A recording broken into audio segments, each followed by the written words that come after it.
Guys, welcome back to my channel doctor Kainat Jatoi. I hope you all are well and doing great. So guys, last जो lecture था उसमें हम लोगों ने protein जो है amino acid pool and protein turnover को डिस्कस किया था। देन प्रोटीन डिग्रेडेशन की बात करे थे, तो प्रोटीन डिग्रेडेशन के हमने दो प्रोसेस किए थे। एक हमारे पास एटीपी डिपेंडेंट प्रोटियोजोम सिस्टम है और दूसरा हमारे पास एटीपी इंडिपेंडेंट। एटीपी इंडिपेंडेंट तो सिंपल था, जो लाइसोसोम में हमारे पास हाइड्रोलाइज एंजाइम होते हैं उसके थ्रू हमारे पास डिग्रेडेशन होती है। और जो हमारे पास प्रोटीन इंडिपेंडेंट जो एटीपी डिपेंडेंट था हमारे पास प्रोटीन डिग्रेडेशन का प्रोसेस, आज हम लोग मेनली उसे डिस्कस कर रहे हैं डिटेल में। ठीक है, तो ये जो एटीपी डिपेंडेंट हमारे पास प्रोटीन के डिग्रेडेशन का प्रोसेस है उसे हम लोग क्या कहते हैं, यूबी प्रोटियोजोम सिस्टम। ठीक है, या फिर इसे क्या कहा जाता है, या फिर इसे कहा जाता है यूबीक्वाटिन प्रोटियोजोम सिस्टम। ठीक है, अब ये सिस्टम होता क्या है और इस सिस्टम में इस सिस्टम के थ्रू कैसे हमारे पास डिग्रेडेशन होती है। पहले तो आपको ये पता होना चाहिए कि ये हमारे पास एटीपी डिपेंडेंट है। ठीक है, ये हमारे पास क्या होता है, इसमें हमारे पास एटीपी की रिक्वायरमेंट होती है। उसके अलावा ये हमारे पास सिलेक्टिव है। ठीक है, यहाँ पास क्या है, एटीपी डिपेंडेंट होता है और ये क्या होता है, हमारे पास सिलेक्टिव होता है। ठीक है, अब अगर हम इसको सिंपली कर देते हैं तो ये समझे कि हमारे पास क्या है, यूबी प्रोटियोजोम सिस्टम है। ठीक है, अब इस सिस्टम में किस तरीके से हमारे पास प्रोटीन की डिग्रेडेशन होती है। सबसे पहले पास क्या होता है कि हमारे पास जो यूबीक्वाटिन जो प्रोटीन सिस्टम होता है उसके अंदर हमारे पास जो यूबी है, हमारे पास यूबी क्या होता है, ये एक स्मॉल ग्लोबुलर प्रोटीन है। ये क्या है, एक small globular non enzymic protein है। ग्लोबुलर नॉन एंजाइमिक प्रोटीन है। ठीक है, ये हमारे पास क्या है, नॉन एंजाइमिक प्रोटीन है जो कि हाईली क्रॉस करता है यूकैरियोटिक स्पीशीज में, हाईली मतलब क्रॉस कर देता है।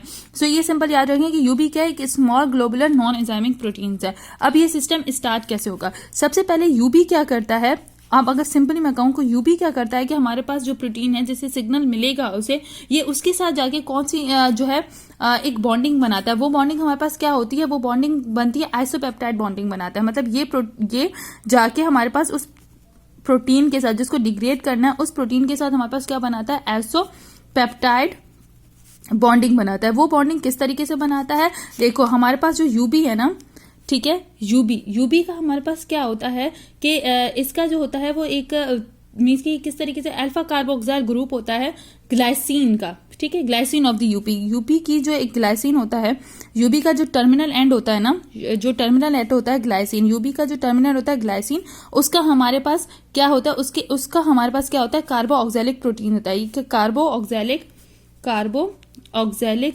ग्रुप। ठीक है, उसका कार्बोऑक्सैलिक ग्रुप यूबी के टर्मिनल का हमारे पास जैसे ग्लाइसिन होता है उसका कार्बोऑक्सैलिक ग्रुप होता है। ठीक है, उसका क्या है हमारे पास, alpha carboxylic group of C terminal glycine of the UB. Glycine of the UB का मतलब C terminal of the glycine of the UB का कार्बोऑक्सैलिक ग्रुप। ठीक है, वो किसके साथ लिंकेज बनाता है, वो बनाता है आइसोपेप्टाइड बॉन्डिंग। ठीक है, किसके साथ, amino group of the lysine.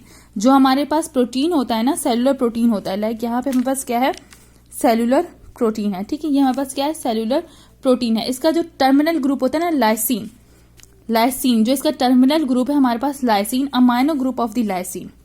ठीक है, अमाइनो ग्रुप ऑफ लाइसिन उसके साथ क्या बनाता है, ये हमारे पास एक आइसोपेप्टाइड बॉन्डिंग बनाता है, एक आइसोपेप्टाइड बॉन्ड बनाता है, आइसोपेप्टाइड बॉन्ड बनाता है। ठीक है, और इस तरीके से डिग्रेडेशन के प्रोसेस को स्टार्ट करता है। ठीक है, मतलब यूबी का हमारे पास क्या था, कार्बोऑक्सैलिक ग्रुप था, किसका, उसके टर्मिनल ग्रुप ग्लाइसिन का, वो अटैच्ड होगा हमारे पास जो सेलुलर प्रोटीन है उसके लाइसिन उसका जो टर्मिनल ग्रुप है उसके किससे, अमाइनो ग्रुप से। ठीक है, सो इस तरीके से फिर ये फर्दर डिग्रेडेशन के प्रोसेस को जो एक्टिवेट करता है। अच्छा, अब ये इस तरीके से तो एक्टिवेट नहीं होता ना, मीन जनरली ये इतना आसान तो प्रोसीजर होगा नहीं। ठीक है, इसके अंदर बेसिकली हमारे पास ना 3 एंजाइम यूज होते हैं, E1, E2 और E3। अब क्या होता है, जो हमारे पास E1 होता है ना, वो किसको एक्टिवेट करता है, वो यूबी को, मीन्स कि हमारे पास जो यूबीक्वाटिन हमारे पास ग्लोबुलर नॉन एंजाइमिक प्रोटीन था ना, उसको सबसे पहले ये एक्टिवेट करता है। अब यूबी क्या करता है, वो हमारे पास किससे, यूबी जो है वो E2 एंजाइम के साथ अटैच हो जाता है और हमारे पास क्या बनाता है, E2 यूबी। ठीक है, पहले E1 ने किसे एक्टिवेट किया, यूबी को एक्टिवेट किया इसने, यूबी अब E2 के साथ क्या बना देगा, E2 यूबी बना देगा। अब E2 यूबी क्या करेगा, कि E2UB जो है हमारे पास है, जो ये E2UB, अब E3 क्या करेगा, E3 जो है वो रिकॉग्नाइजेशन करेगा, किसकी, recognisation of protein which is used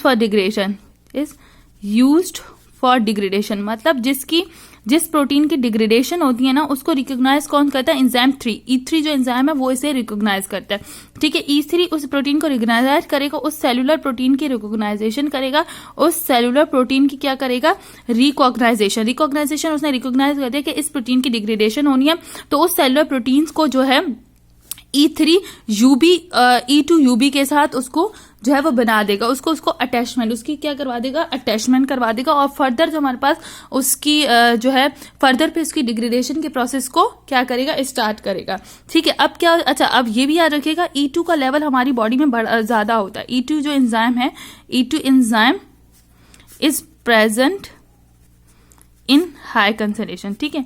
E2 enzyme जो है हमारी बॉडी में हाई कंसेंट्रेशन में हमारी बॉडी में पाया जाता है, ठीक है। ये हमारे पास क्या होगा कि इन एंजाइम ने इस तरीके से क्या किया, इसके ऊपर।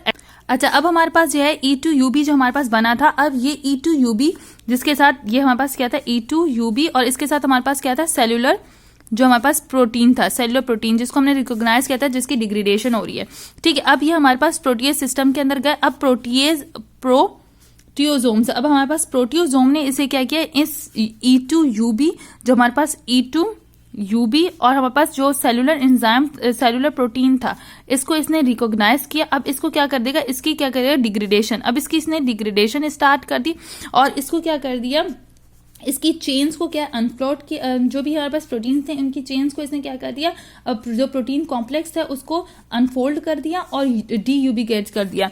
मीन्स कि इसने क्या कर दिया कि प्रोटीन्स की चेन को क्या कर दिया, अनफोल्ड कर दिया, प्रोटीन्स को अनफोल्ड कर दिया, और यहां से हमारे पास जो यूबी था ना, इससे इसने जो है यूबी को आउट करवा दिया, ठीक है, उसको यहां से एक्सपायर आउट करवा दिया, इसकी बॉन्डिंग्स को जो है वो तोड़ दिया। अब यहां से जो यूबी निकला है ना, यहां से जो यूबी निकला है, अब ये यूबी जो है वो रिसाइक्लाइजेशन के लिए रिसाइकिल हो जाएगा, ठीक है। ये हमारे पास जो है वो ये हमारे पास रिसाइकिल के प्रोसेस में मीन्स कि इसकी रिसाइक्लेशन जो है वो स्टार्ट हो जाएगी। ये वाला जो हमारे पास यूबिन था ना, वो हमारे पास क्या हो जाएगा, रिसाइकल्ड हो जाएगा।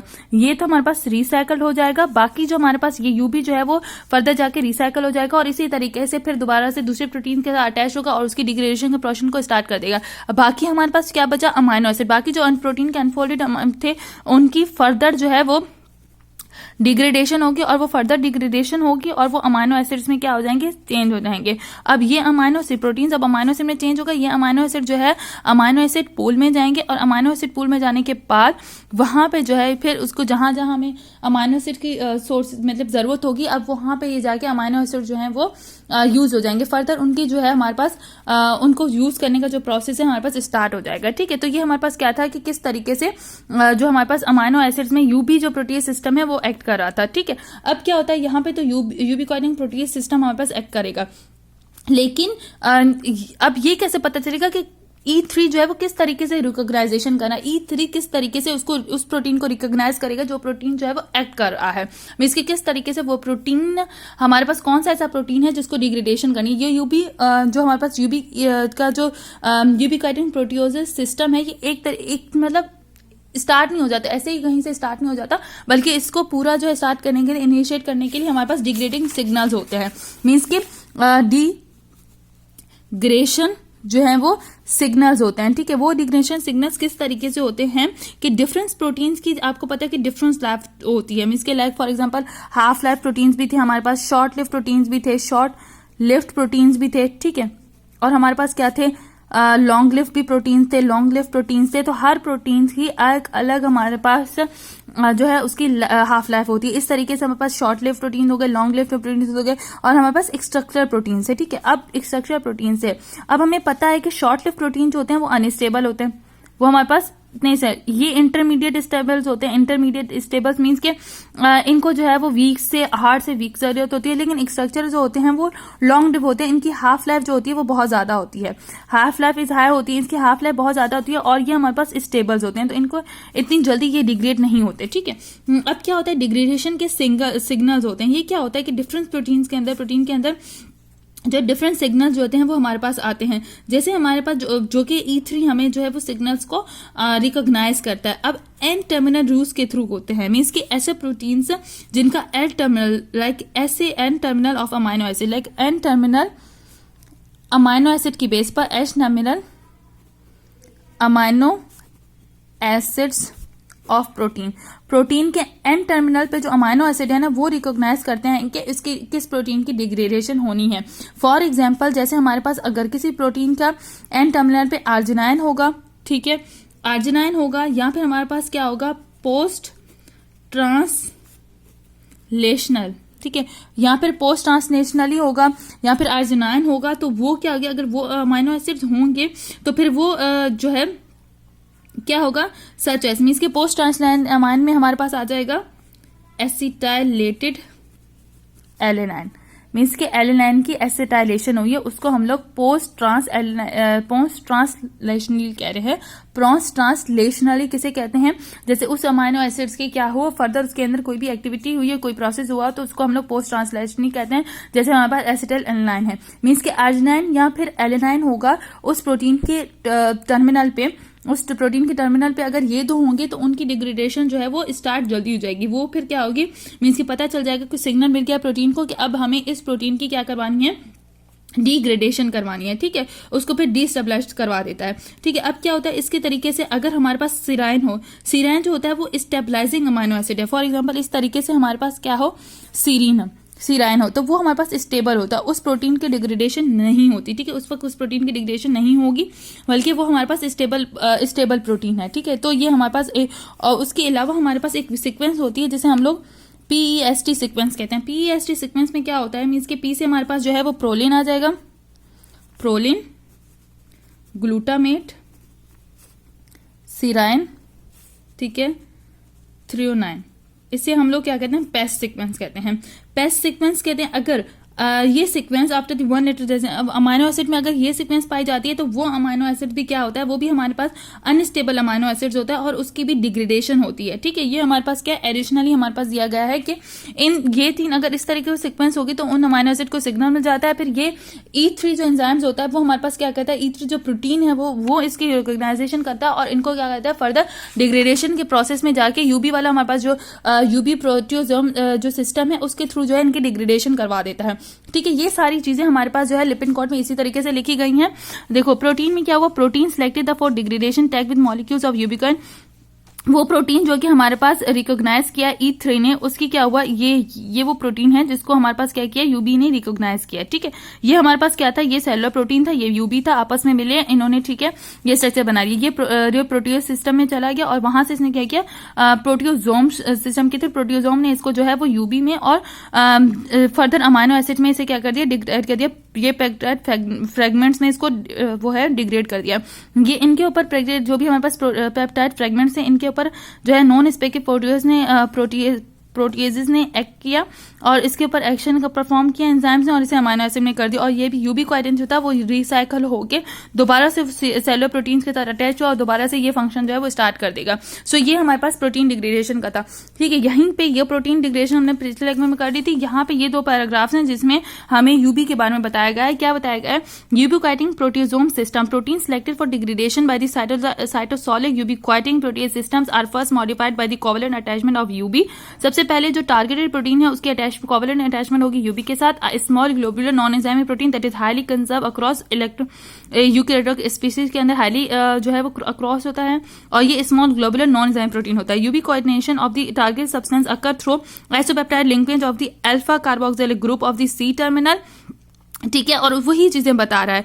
और फिर उसके बाद क्या होगा कि हमारे पास वो सी टर्मिनल के साथ उसकी alpha carbon C terminal of UB का और alpha amino group of the lysine जो इन प्रोटीन सबस्ट्रेट्स के अंदर उसके साथ ये 3 स्टेप के थ्रू होता है जो एंजाइम कैटलाइज करते हैं। एटीपी डिमांडिंग प्रोसेस है। So even N activating enzyme with activate UB को एक्टिवेट करता है which is then transfer to E2 conjugated enzymes में एंड E3 आर लाइगेज। ये हमारे पास कॉन्जुगेशन एंजाइम है और E3 क्या है, ligase identify the protein to be interact with E2 UB. There are many more E3 proteins than there are E1 and E2. The consecutive additionals of 4 or more UB molecules to the target protein generated by the poly-UB chain बनाते हैं. अगर बहुत सारे proteins आके UB के molecules attach हो जाते हैं और वो पॉली UB कोएटिंग बनाते हैं. E2, E3 और E4, E1, E2 और E3 का मैंने आप लोगों को बता दिया है. E1 क्या करेगा, UB को एक्टिवेट करेगा एंड देन फिर उसके बाद उसके साथ कॉन्जुगेटेड एंजाइम E2 जो है उसके साथ अटैच हो जाएगा और E3 क्या करेगा, उस टारगेटेड प्रोटीन को जो है रिकॉग्नाइज करेगा. Protein tag with UB chains are recognised by the large barrel molecules, macromolecules, proteolytic complex का दी प्रोटियोसोम्स. उसे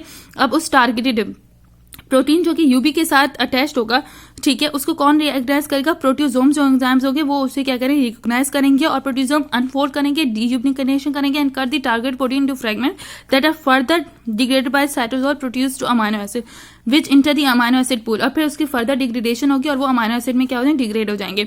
UB फिर रिसाइकल हो जाएगा. It is not worthy that the selective degraded protein by the UB complex unlike simple hydrolysis enzymes require ATP hydrolysis. अच्छा, इसमें जो है वो सिंपल प्रोटीन की हाइड्रोलाइसिस नहीं हो रही, तो इस वजह से हमारे पास यहाँ पे ATP की भी जरूरत पड़ रही है. ठीक है, तो यहाँ पे जो सेलुलर प्रोटीन और UB आपस में मिलता है तो यहाँ पे हमें ATP की जरूरत पड़ती है. ATP AMP में डेवलप हो जाती है. डिग्रेडेशन सिग्नल में भी वही सिंपल बताया गया है कि because proteins have different half life, it's clear that protein degradation can not be random but rather influenced by some structure aspects of the protein that serve as a degradation signal which is recognised use and bond by an E3.